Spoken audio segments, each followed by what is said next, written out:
Hi, my name is QHanson, and today I will be reviewing the Reduce Sodium Intake project topic.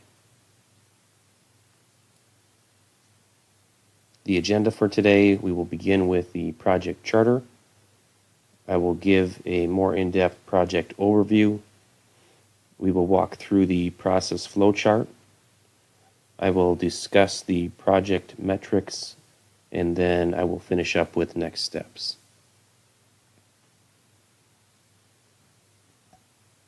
Shown here is the Reduce Sodium Intake project charter. We are beginning in the define phase and will eventually move through to measure, analyze, and improve before the project is complete. My project description and problem statement revolves around high blood pressure. So over the last 3 to 4 years, I've been identified as having a risk of having high blood pressure, and my goal would be to reduce my sodium intake on a weekly basis by 25%. My team members, myself as the project lead, Dr. Helen Joyner, Alex, Victor, and Sierra. The scope of my project is going to include dietary sodium levels. It is not going to include any other nutritional levels. One of the boundaries that I foresee with this project is going to be the MyFitnessPal nutritional content of foods that I do not have nutritional facts for. For metric performance, my primary success metric will be my weekly dietary sodium intake totals. My secondary metric would be my blood pressure results. A couple different potential problems with this project.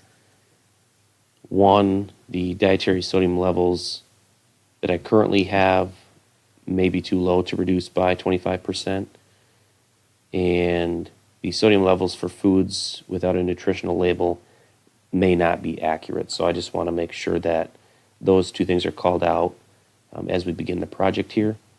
And then the next steps with the define phase is going to be completing the written report and peer evaluations.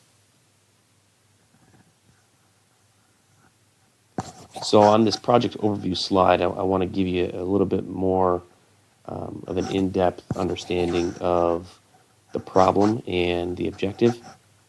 So really my family has had a past history of having high blood pressure, so it is hereditary.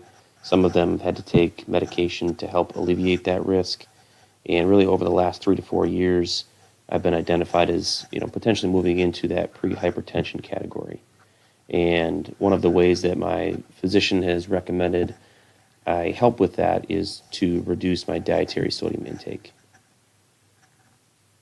So what is wrong? What is wrong is the potential to have high blood pressure. This occurs within the arteries.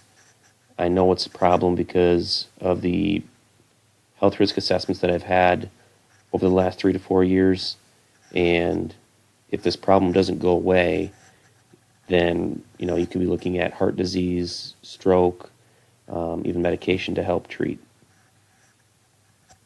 So again, my project objective is focused on reducing sodium intake from my baseline intake by 25%. And I will do that by measuring my weekly dietary sodium intake amounts. And some of the projected benefits that go along with this project would be medical office visit cost avoidance, prescription medication cost avoidance, and then overall healthier body and a reduced risk for hypertension. Here is an example of the process flow that I'll use on a daily basis to help gather this data. So I'll wake up, choose what I eat for breakfast, record my sodium intake level in that food in the MyFitnessPal application, do the same thing for lunch, I'll do the same thing for dinner, and then I'll total those numbers into a spreadsheet that I can then manipulate to analyze the data.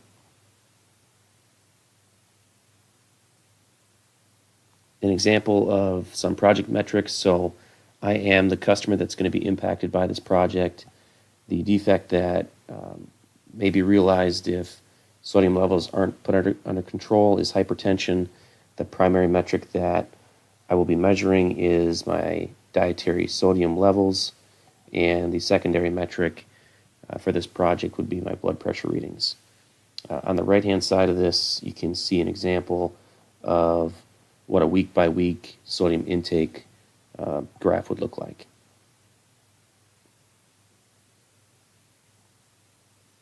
So some of the next steps within my project in the define phase will be wrapping up with a written report and completing the peer evaluations of the oral presentations. In the measure phase, we'll be gathering and analyzing the baseline data, completing an oral presentation evaluation, and the written report. Then we'll move into the analyze and improve phase, where we'll analyze the data, look at an improvement plan, and again complete the oral presentation, the evaluation, and the written report.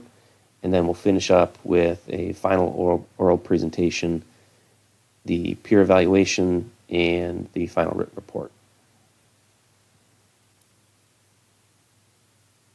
That's all I've got for you guys today. Thank you.